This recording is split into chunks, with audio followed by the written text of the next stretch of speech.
Magandang hapon mga batchmates at classmates. Sayat pa rin ang ating featured college ngayong hapon na ito. At syempre, isang alum mula sa Sayat ang makakasama natin. So bago tayo mag-umpisa ng ating kwentuhan, pwede ba nating pabatiin muna ang ating guest, si Engineer Aragoncillo. Sir, bati muna po kayo. Magandang hapon, Polly and everyone na nakikinig or nanonood. Yes, Sino? sa ating programa. Yes, sir. Actually, sir, nung nagtanong po kami sa ating SAYAT Alumni Relations Officer na si Sir Eric Catris, Mhm. pangalan niyo po ang isa sa mga binigay nila sa amin dahil kayo ay na-recognize as one of the distinguished alums ng SAYAT last year. Pwede po ba namin malaman, ano yung pakiramdam yung nalaman niyo na isa kayo sa mga awardees? Of course, masaya and I'm very honored na makakuha ng ganong award, especially ang daming magaling sa engineering lalo pa UPLB, no? So to be one of the most distinguished alumni for that year, syempre masaya. And another thing, actually may pressure kasi honestly parang feeling ko based on my accomplishments so far, parang di ko pa deserve yung award, pero syempre thankful pa rin ako sa awarding body na nagbigay. Kaya parang another challenge or inspiration to work harder para to prove na kahit sa sarili ko na deserving ako dun sa award.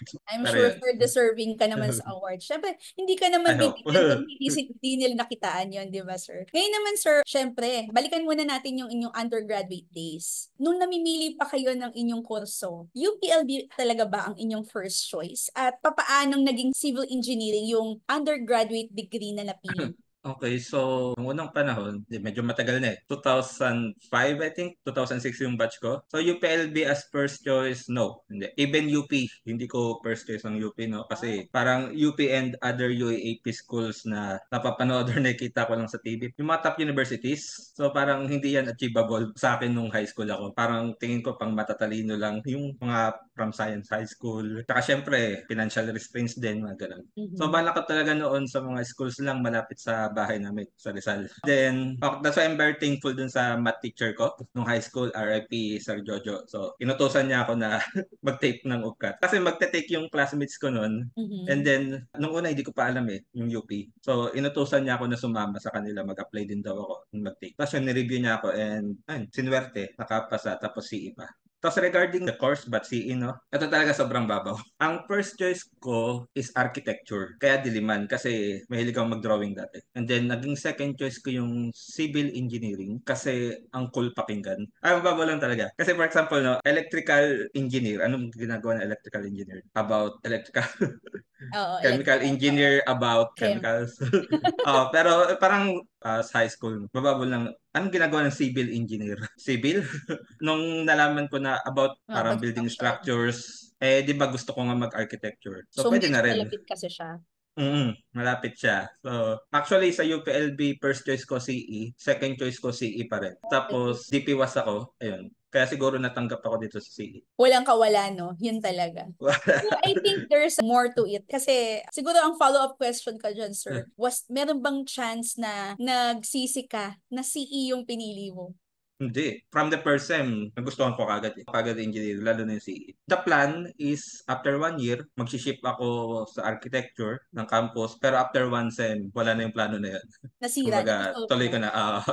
So basically talagang fate na yan. Mm, Nagsimula sa siguro. mababaw lang na pag ano lang civil. Pero eventually, eto na nga, nabigyan ka pa ng award. Diba, sir? Parang in a way, Oo rewarding. nga, no? Tama, Diba? Ang tama. ganda lang ng kwento Mm. nyo eh. Ibig sabihin, meron kayong mission dyan sa department nyo. So ngayon naman, sir, ano po ba yung pinaka-memorable na naging challenge or kaya achievement na malaki yung impact sa inyo noong estudyante ka? Siguro, marami naman eh. So kung challenge lang, araw-araw, every exam, it's considered as challenge kasi mahirap eh. Mahirap talaga. No? Pero siguro yung nag-iwan ng malaking impact. May org ako nung college, member ako ng UP Painters Club. Siguro may tuturing kong isa yun sa pinaka-memorable na challenge kasi naging director or head ako nung org nung estudyante ako. Kasi outside of my comfort zone nung una, ayoko talaga mag-lead eh. Gusto Mm-mm. ko member lang ako, yung susunod lang ako tapos na-elect. Kailangan ko maging responsible, committed dun sa ano ko. And of course, maintain art. No? So yung commitment as leader, I think, isa to doon sa pinaka-in-aim ko talaga nung naging head ako ng painters is I want to be an example na kaya kong maging active sa org, na active pa rin sa akin. Na dapat balance kasi sabi nga nung isa namin alumni, kumbaga pumasok kayo dito sa UP para sa academics. So yung org dapat secondary or tertiary lang. So yun yung tinry kong i-influence Pilipinay. sa org mates. Kasi syempre, hindi kami ACAD org eh. And of course, isa sa na-develop yung respect sa individuality ng bawat isa sa amin. So bilang mga artist siguro may kanya-kanyang kawirduhan. O ano, pero kumaga very diverse yung members namin. And so yun, kung paano mo i-respect yung bawat isa personalities nila. So it's some sort of a trial after graduation kasi di ba parang how diverse people think and work. So na-consider mo siya paano mo pakikisamahan. And of course, lastly, kaya nag-iwan talaga siya malaking impact kasi kahit hanggang ngayon no, yung friendship na nabuo ko doon sa mga naging tropa ko doon, kasama kami. Madalas pa rin kami magkita and kahit nung college, so madalas ko silang kasama. Ang kagandahan kasi noon, karamihan sa kanila hindi CE. So parang break ko yun from academics. Ang something common namin is yung art. O siguro pati yung pag-iinom. Pero hindi about ACADS yung samahan namin. Pero kasi 'di ba yun nga katulad ng sinabi mo kanina at sinabi na rin ng inyong fellow alum na ACAD kasi. So parang Mm. itong mga student orgs natin marami tayong na-form dito. Na-form yung ating pagiging leader, pagiging responsable, yung how we deal with different people. Kasi ito yung mga Oo. skills na to ginagamit din natin after college sa ating Yes. kanya-kanyang mga career, 'di ba? So Lalo ngayon na kung hindi ka sanay na magsasalita ka sa harap. exactly. Parang fear ko yun dati eh. Pero yun, dun siya nag-umpisang ma-develop. Ito naman namang mga nakukuha natin sa ating mga experiences really molds us kung sino tayo ngayon, Yes. di ba? Mm. Ngayon naman, sir, after you graduate, nung nag-undergrad Mm. ka sa UPLB, ano ba yung unang plano mo sa buhay? Is it really going to the academic part or ano? Kasi CE kayo eh. So, ang Mm. CE, ang daming pwedeng puntahan na Mm. after graduation. Totoo. So, ano talaga yung plan mo before? So, BS, and especially after I graduated, BS Civil Engineering, ang plano ko talaga maging mayaman. Ayun. So, obviously, hindi academic. Obviously, hindi academic. So, Okay. industry. Pero, ayun, no, parang basta magtagal sa industry, makakuha ng malaking sweldo, ng Mhm. magandang environment. So, simple lang, ganun lang. Mm-mm. So, what changed? So, siguro kasi, alam mo yung serve the people. Di ba paulit-ulit? Siguro, parang nakuha ko yun, parang na-absorb ko. Kahit nung nasa magandang trabaho na ako, parang 3 years of experience, napunta ako sa isang magandang company, good pay, good working environment, every Friday off. So, masaya sa company na yun. Parang may something missing. Siguro parang may hinahanap ako. Tapos, may nagbulong sa akin na workmate ko. Sabi sa akin, uy, hiring sa UPLB. Tapos yun na, parang doon ko na-realize, baka ito yung hinahanap ko. Baka kailangan ko ng my version of parang service to the people. And I think yung pagtuturo is part of it naman. Kaya yun. So, nag-apply ako sa university. Luckily natanggap. And I think one way to serve, to give back, and magturo sa mga future engineers ng bansa natin. So, kahit sila na lang yung maman. And mukhang tama naman. So ngayon, di ganun kataas ang sweldo pero masaya and satisfying. Talagang yung akala natin noon, ng mga estudyante tayo, yung mga serve the Oh. people, scholar para sa bayan, parang lagi natin siyang naririnig. Pero kapag nasa Mm. trabaho na tayo, mas nai-imbibe natin, di ba? Mas na-absorb pala natin noon pa. Oo. Na-absorb, hanapin mo pala yun. Nakakatuwa lang, Siguro no? kasi bilang scholar ng bayan, tsaka galing kami sa hirap, tapos makakuha ka ng magandang sweldo, parang gusto mong mag-give back eh. Parang Oo. ba't ako nagiging successful? Siguro, ayun, dahil nga nakapag-aral ako ng Mm. mababang tuition, ganun. Hindi talaga nawawala sa isang graduate ng UP. Hindi lang ng UPLB. Tingin ko, Na oo. talagang Totoo. mag-give back in any forms. Kasi hindi lang naman Yes. giving back ay pagbibigay ng donations eh. So, Oo, isa yung service na ginagawa niyo po ay isang way para mag-give back ang isa give nating back. alum, di ba? So, yan, Mm. shout out sa ating mga alums dyan.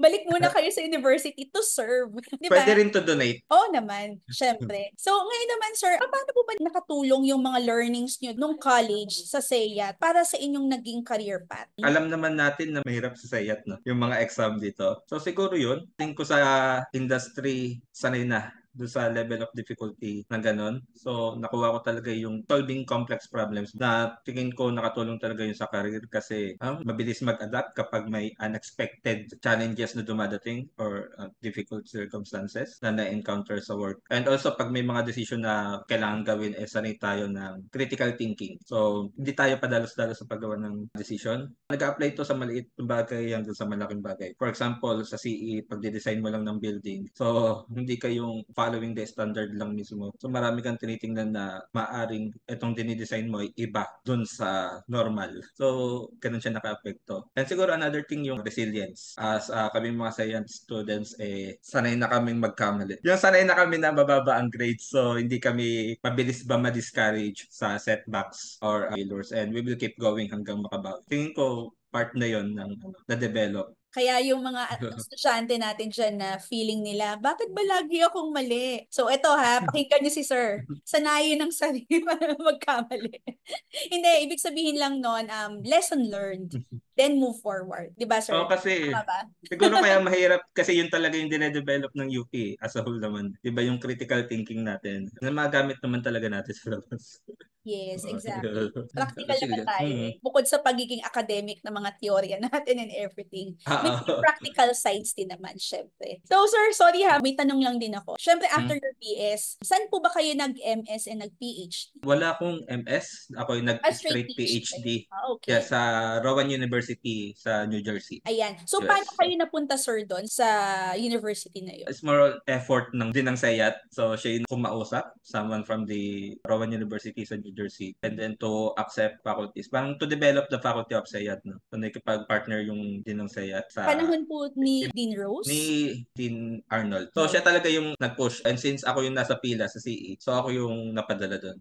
Nung una, nakakatakot kasi syempre, magaling mag-English yung tao doon eh. And then, very thankful na rin kasi ang dami palang Pinoy doon. So, sila yung mga tumulong talaga sa amin. Pero doon Filipino community, actually yung advisor ko ay Filipino. So, kaya madali ako nakapag-adjust. Magandang opportunity kasi yun eh, di ba? Yung Hmm. opportunity na yun hindi nabibigay sa maraming tao, yung makapag-aral Oo, sa ibang bansa. totoo. Na para nandun ako para mag-aral tapos merong funding. So magpo-focus ka talaga eh kasi kumbaga may ibang gumagastos para sa pag-aaral mo. Kaya siguro So, talaga hindi ayun lang. nawala yung serve the nation, yung Oo, hindi pagbibigay, talaga. pagbabalik kasi nandun pa rin yung binigyan ka ng Oo. opportunity na ganito, syempre pinag-aral ka rin. At the same time, ito naman yung way mo to give back. And sana, Parang sir, ang daming binibigay sa akin eh. oo, 'di ba? Oo. Sabi nga ng iba diyan kung nanonood, ay, ang swerte naman, 'di ba? At tingin ko naman deserve niyo 'yun, sir, kasi ayan na nga, na-recognize Salamat. yung lahat ng efforts na ginawa mo as one of Hmm. the SEYAT distinguished alums last year. Hindi lang last year kasi forever na 'yun kapag naging distinguished alum ka na. Ayan naman, sir, ano pala yung message niyo po or advice sa isang student na naghahanap ng kanyang kukuning kurso? Wag engineering, mahirap. Hindi, joke lang. Hindi ka nila magiging teacher, sir. Hindi, Hindi, of joke. course, kung gusto mo talagang maging engineer, so maraming choices. Good for you kasi alam mo na kung ano yung gusto mo. Pero Yes. kung hindi mo pa alam kung ano yung gusto mo, I suggest na i-research mo lahat ng courses na ino-offer ng UPLB. So, wag lang yung mga sikat na profession kasi maraming courses dito na hindi alam ng isang high school student. Pero pag ni-research mo, very interesting pala yung gagawin mong trabaho kapag dito ka natapos. I think parang imagine mo, kung ganun yung trabaho mo 10 years from now, masaya ba or satisfying ba? So, dun ka sa kung saan tingin mo eh, mag-enjoy ka talaga. Kasi long-term decision yung pagpili ng course eh, kasi malamang-lamang. Doon ka na magwo-work sa linya na yon. And kung siguro iniisip ng iba, gusto ko sana to kaso parang wala namang trabaho dito eh, parang wala namang pera dito. Sa akin lang, tingin ko hindi yan i-offer ng university kung walang demand dyan. Kung hindi natin kailangan ng expert para sa area na yan. No? So, maaaring hindi lang siya sikat pero nakikita ng university, kailangan namin ng expert dyan. So, may demand dyan. Kaya I suggest, mas i-prioritize nila kung ano yung tingin nilang may enjoy nilang ginagawa nila in the future. Of course, isipin mo rin kung saan ka magaling kasi syempre gusto mo nga to pero kung willing ka paghirapan kahit di ka ganun kagaling sa subject na yun, okay lang naman pero mas madali syempre kapag gusto mo rin yung subjects doon. Prioritize mo lang kung ano yung tingin mo mag-enjoy ka, wag yung kung saan ka yayaman kasi tingin ko kahit sa course may possibility. Ang ganda naman, sir, ng inyong message sa ating mga students. And hopefully sana, Talaga. maintindihan. Oh, kasi sir, totoo naman yun eh, di ba? Kasi hindi naman yan i-offer ng isang university kung talagang Mm. walang demand for it. Maaring, siguro hindi lang masyadong kilala for now, but eventually it might boom, Mm. di ba? Yun nga yung sinasabi nila. Ngayon naman, sir, another message siguro sa ating mga fellow alums, yung hindi pa rin sure kung ano yung gusto nilang career, nakatapos na sila pero parang feeling nila they're lost. Any advice para sa kanila? It's okay to shift profession. Kung tingin mo, natapos mo nga pero parang hesitant ka or hindi ka masaya. Kasi kumbaga, hindi lang naman yung course yung natutunan mo sa UP. Marami ka namang natutunan outside that course na applicable pa rin, na madadala mo pa rin kahit ibang profession yung gagawin mo. Yeah, that's fine. Hindi siya failure na hindi mo itutuloy kung ano yung tinapos mo. At saka totoo naman yun, sir. Marami sa atin din Oo. nag-graduate sa kanilang mga kurso, pero hindi yun yung Mm. kanilang talagang Oo, totoo. tinatapos. So And it's, successful sila. Marami yes, akong kilala na successful naman. ang mahalaga, yung sinabi nyo nga po, yung key ay dapat masaya ka sa ginagawa mo. Mm. Katulad nyo, masaya kayo sa Ah, ginagawa nyo okay. ngayon. Di ba?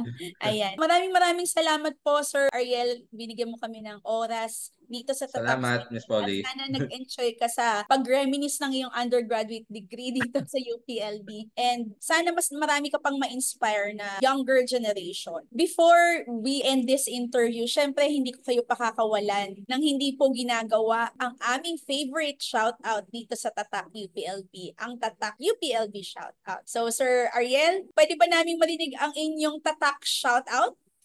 Ako si Ariel Miguel, M. Aragoncillo, Certified Tatak UPLB.